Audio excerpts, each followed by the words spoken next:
On the news, President Tinubu criticizes Nigeria's 4.5 gigawatt electricity generation. Vice President Shettima asks investors to unlock potential in Nigeria's non-oil sector. And pro-Fubara Assembly heads for Supreme Court after appeal court ruling. Thank you for joining us on News Now. I'm Simisola Adigun. President Bola Tinubu has described as shameful that Nigeria still generates 4.5 gigawatts of electricity despite its size and population. Tinubu expressed his displeasure when he inaugurated a 31-member Presidential Economic Coordination Council at the Council Chamber, Presidential Villa Abuja. While lamenting the challenge of energy security in Nigeria, the president emphasized the importance of increasing electricity generation and distribution throughout the country. He underscored the need for innovative solutions to the country's economic challenges, noting the importance of public-private partnerships in driving economic reforms. We have the challenge of energy security. We need to work together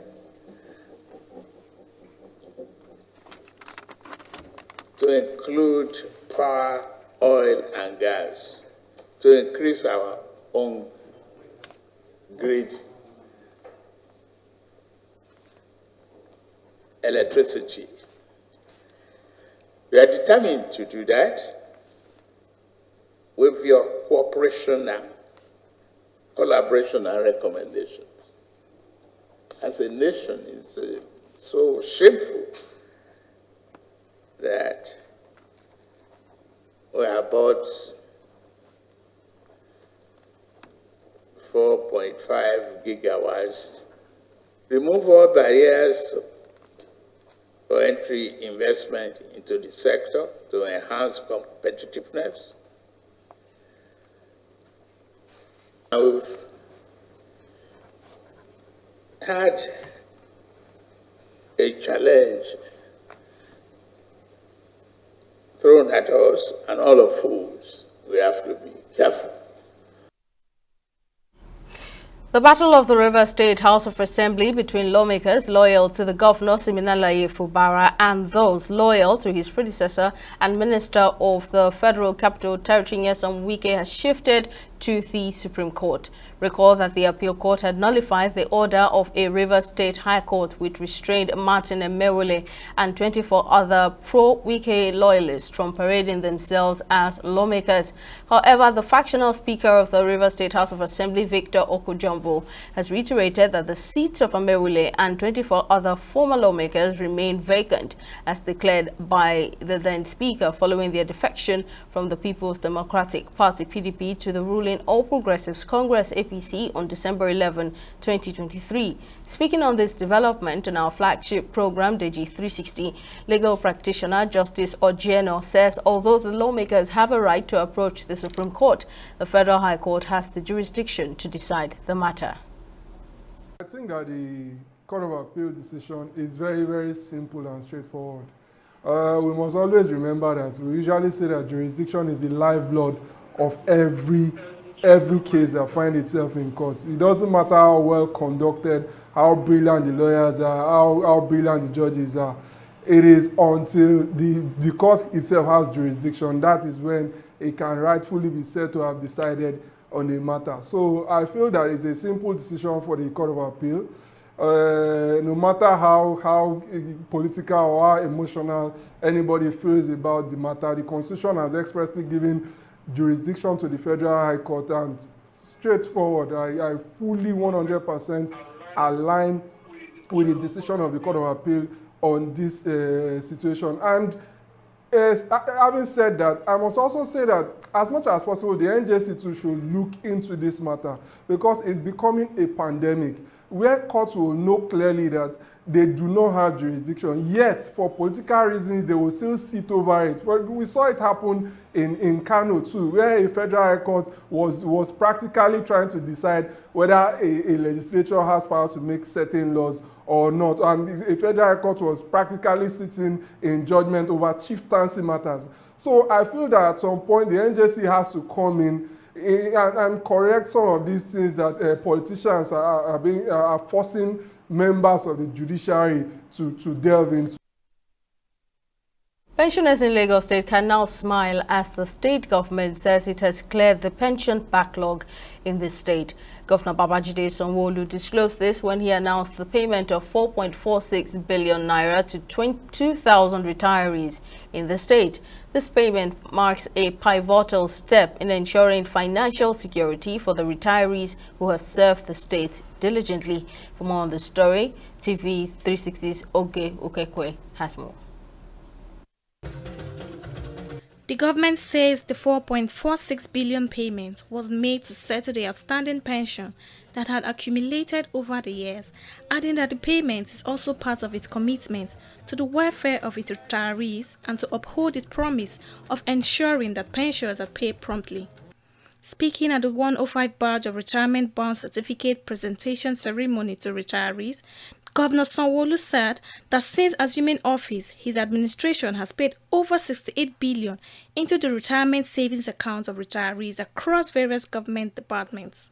He added that the pay-as-you-go pension model utilized by the state will ensure that future retirees receive their full benefits and gratuity immediately upon retirement. Over 2,000 retirees will be receiving their bond certificates totaling 4,451,659,536.82 kobo. This fund, along with their monthly contribution, have already been remitted into our respective retirement savings accounts with their pension fund administrators.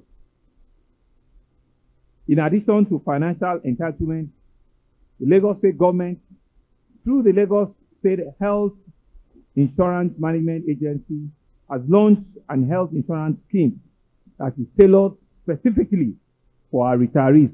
Also speaking at the ceremony, the Director General of Lagos State Pension Commission, Babalola Obilana, said the ceremony would not have been possible without the support and cooperation of stakeholders and the governor, encouraging retirees to choose wisely between program withdrawals and annuity to select the option that best suits their individual circumstances. In line with the governor's vision of a greater Lagos rising, we have fulfilled his promise to clear all backlogs of accrued rights payments. Clearing the backlog of accrued rights is a significant achievement, reflecting our dedication to addressing the challenges faced by our retirees. We understand the importance of these payments in securing a comfortable and dignified retirement, and we are committed to maintaining this momentum. Other speakers at the event commended the Lagos State Governor, reiterating the government's unwavering commitment to the welfare of the retirees. I'm delighted to affirm that the administration of Mr. Babajide Sanwo-Olu remains resolute in its commitment to enhancing the welfare and well-being of both active and retired staff. In Lagos State, the government ensures the consistent payment of workers' salaries on the 23rd of every month, alongside the regular remittance of retirement benefits. With this development, it is gratifying to inform you that Mr. Governor has fulfilled this promise by clearing all backlogs of accrued rights payments in the Lagos State Public Service. The clearing of the pension backlog and the disbursement of 4.46 million to 2,000 retirees is a commendable step by the Lagos State government. Analysts say it underscores the administrative dedication to the welfare of its public servants and set a positive precedent for other states in Nigeria. Ogechukwu Kekwe, TV 360, Lagos. The Small-Scale Women Farmers Organization in Nigeria, Ogbonge Swafan, an agricultural and multipurpose cooperative organization, in collaboration with the Lagos Ministry of Agriculture, has organized the biggest agricultural and entrepreneurial trade fair in the state. This trade fair, which commenced on Friday, July 5, will run until Sunday, July 7, 2024. The president of the Ogbonge Women Farmers Swafan Lagos State chapter says the event serves as a dynamic platform where women and individuals can leverage on opportunities and boost income. TV 360's correspondent Chidi Igwe has the rest of this report. The Agricultural and Entrepreneurial Trade Fair 2024 is a strategic collaboration between the Small-Scale Women Farmer Organization in Nigeria, SWOFON, and the Lagos State Ministry of Agriculture as part of measures to address the food crisis in the country. Fresh farm produce harvested by the Lagos State chapter of SWOFON members are on display and sold at discounted prices. The organizers say the event also aims to help small-scale women farmers gain visibility and foster a spirit of collaboration amongst various businesses. This trade fair is scheduled to run from July 5th to 7th, 2024. And it is our fervent hope that this event will become an annual tradition. We look forward to collaborating with even more stakeholders in Lagos State in the future. We'd like to thank everybody that's here, and as well as let you know that Ogbonge Women 10 years anniversary is an event that I personally see fascinating. I was asking the Ogbonge one how many people started at the initial stage 10 years ago, and he told me just 17 people started. And right now, as at today, they have 450 strong women members. Speaking on the 10th year anniversary of the cooperative, members share their experiences as they express their commitment to effecting a change in Nigeria's agricultural and entrepreneurship sectors. I joined Ogbonge Cooperative for over 10 years now, or 8 years, and it has been so useful to us. At least we don't need to go to the bank to borrow money. We loan ourselves money in order for us to boost our business, and it has been so helpful to us since we joined. And this trade fair that we started now this year is to expose our business to the world and create more awareness of what we are doing in Ogbonge and sell our business to outsiders. The benefit you get when you come here is you get all the farm produce at a lesser price and very fresh, straight from the farm. There is no middleman, no anybody in between, straight from the farm to you. So you get them at the cheaper rates. Expectation is to sell all these produce and go back home with cash and come back again, so I can increase my savings in the Ogbonge SWOFON cooperative. For people that don't know anything about agriculture, we want to add value by saying agric is not for retirees, it's not for lazy people, it's for people with a vision to feed the nation. Nigeria is grappling with serious food security challenge. Organizers of the fair say it's part of their own way in helping to address the challenge, adding that they are committed to promoting women-friendly agricultural policies and arable land to ensure food security in the nation. Chidi Igwe, TV360 News, Lagos. Suspected herdsmen have attacked operatives of the Ondo State Security Network agency known as Amot in the Igoba community near Akure in the Akure North local government area of the state. The herdsmen launched the attack on the Amotekun operatives while enforcing the anti-open grazing operational in the state. Spokesperson for the Amotekun Corps in the state, Jimo Adenekun, confirmed the attack in a statement on Saturday, saying the officers were acting on complaints from farmers in the Igoba and Osi communities about cows' constant destruction of their farms. According to Adenekun, the officers had to quickly retreat to base on the order from the command as the attackers continued throwing stones and bottles.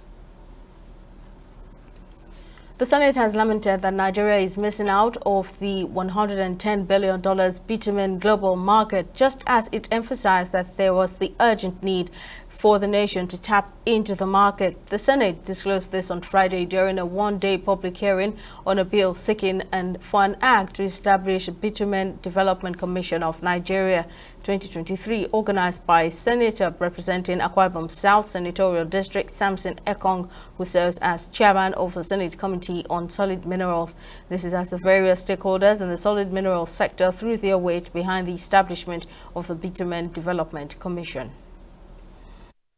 Mr. Chairman and Deputy Leader in the Senate, you will see clearly the picture of the kind of bitumen that we are blessed with in the Federal Republic of Nigeria. In fact, some of them come with petroleum, interestingly, so that when you are doing extraction of bitumen, you will find petrol by the way. And you can see the quality of bitumen is very, very high and one of the very best in the entire world. So there is need for us to reflect on this area. We can't put $42 billion in the bush, in those states, and then be thinking that we have poverty or that the government doesn't have money to give us. If we are doing that extraction, if we can participate in just 10% of the market, Mr. Chairman, you can imagine what 10% or 110 billion translate to. I mean, that's a lot. In fact, it's sufficient to finance the federal budget. So enactment and passage of this bill into actual laws will trigger financial gains for the Federal Republic of Nigeria. As of today, the economy is very difficult to run.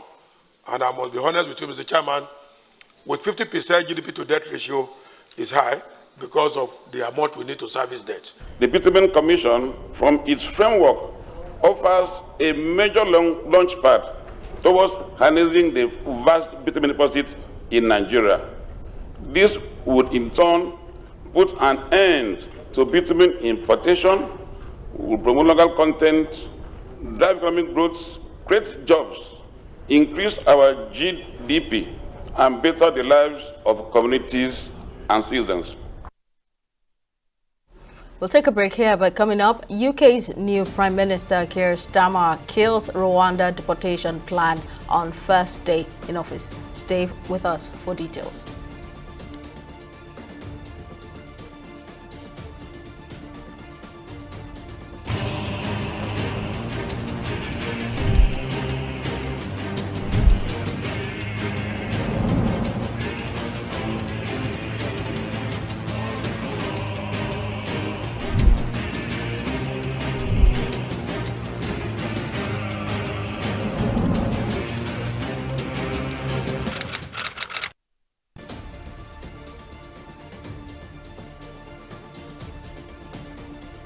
Welcome back. Here's a recap of our top stories. President Bola Tinubu has described as shameful that Nigeria still generates 4.5 gigawatts of electricity despite its size and population.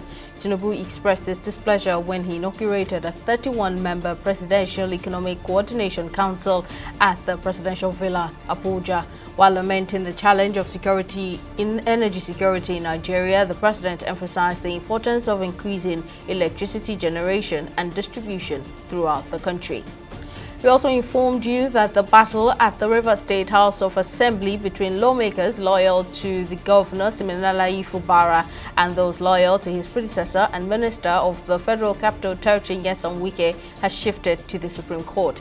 The factional Speaker of the Rivers State House of Assembly, Victor Okojumbo, reiterated that the seat of Martin Amewule and 24 other former lawmakers remain vacant as declared by the then Speaker following the defection from the People's Democratic Party PDP to the ruling All Progressives Congress APC on December 11, 2023. In case you missed any of our news bulletins or for more updates, you can catch us on Limex World TV and AVO TV or log on to our website on www.tv360nigeria.com. You can also follow us on our social media platforms on Twitter, Instagram and YouTube at TV360 Nigeria, or download our mobile app on Google Play Store, Huawei App Gallery and Apple Store. On Facebook, we're TV360 Online.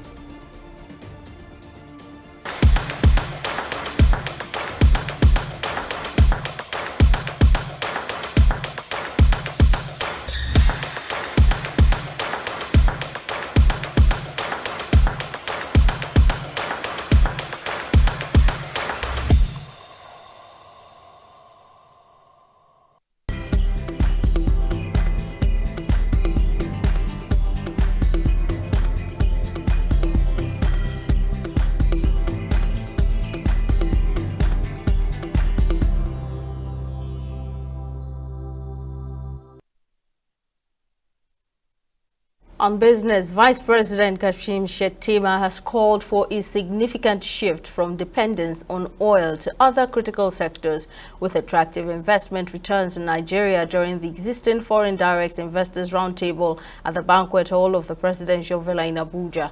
Shettima identified agriculture, manufacturing, renewable energy and digital innovation, among other sectors, as potential investment ground to explore, adding that it aligns with the nation's development priorities outlined in the Economic Recovery and Growth Plan. He implored investors to recognize the indispensable role of public-private partnerships in mobilizing resources, sharing expertise, and mitigating investment risks, just as he assured them of transparency, accountability, and regulatory certainty.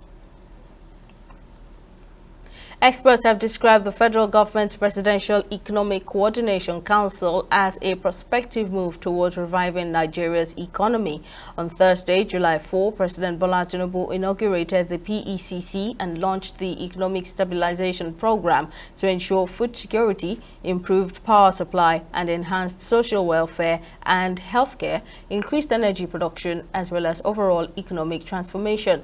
While noting the importance of public-private partnerships in driving economic reforms, top economist Muda Yusuf, who spoke on the station's flagship program, DG 360, also called for adequate representation of small business owners in the country. The private sector plays a very, very critical role in the economic development process. Because when you look at all the critical sectors of the economy, the drivers in those sectors are the private sector players. And when I talk about private sector, it's not just limited to the billionaires, the Dangotes, the Lumelus. No. The totality of the private sector. The SMEs are private sector operators. People like you that are also operating in the media, you are private sector operators. You know how many people you have employed. Look at our aviation sector. Look at our even social sector like hospitality, like education. You know, practically look at telecoms, look at ICT, look at entertainment industry. The private sector is playing a whole lot of role. The idea is that we need to encourage them to be able to build wealth for the economy, to be able to grow the economy. When they grow the economy, the government can now come into it and tax them. That is where the government will get revenue from. And apart from government revenue, that is where the government will generate employment from. The private sector generates more jobs, more sustainable jobs than the public sector. So it is the interest of the economy. It is the interest of everybody that we encourage the private sector across all levels. Whether they are micro enterprises, whether they are small businesses, whether they are big enterprises, whether they are foreign investors, we need to encourage them as much as possible to build the wealth of the nation. When you build wealth, the wealth will translate into more revenue, more resources for government. Government can now use that resources to be able to support the people, to be able to build infrastructure, to be able to invest in security. That is the way it works. On the foreign scene, Britain's newly elected Prime Minister Keir Starmer has killed off a deportation plan that would have seen migrants who arrived in the UK illegally sent to Rwanda on his first day on the job, calling the plan effectively dead. According to reports by UK media, Starmer had earlier promised to scrap the Conservatives' policy of sending asylum seekers to Rwanda. Illegal migration is said to be one of the key priorities of the new government, with a summer of small boat channel crossings expected. Starmer further acknowledged the scale of the challenge after his party's landslide victory in a parliamentary election ended 14 years of often tumultuous Conservative government. Meanwhile, U.S. President Joe Biden has fended off questions about his mental fitness and electability following a disastrous debate performance that triggered calls for him to quit his re-election bid. Speaking to ABC News on Friday, Biden also declined to take a cognitive test and make the results public in order to reassure voters he is fit to serve another term. The 81-year-old once again pushed back on the idea aired by some Democratic officials and donors that he should stand aside for a younger alternative following his disastrous debate with Donald Trump last week. In response, the Trump campaign has concluded that the president is in denial and in decline. Well, up next is Entertainment Report on News Now.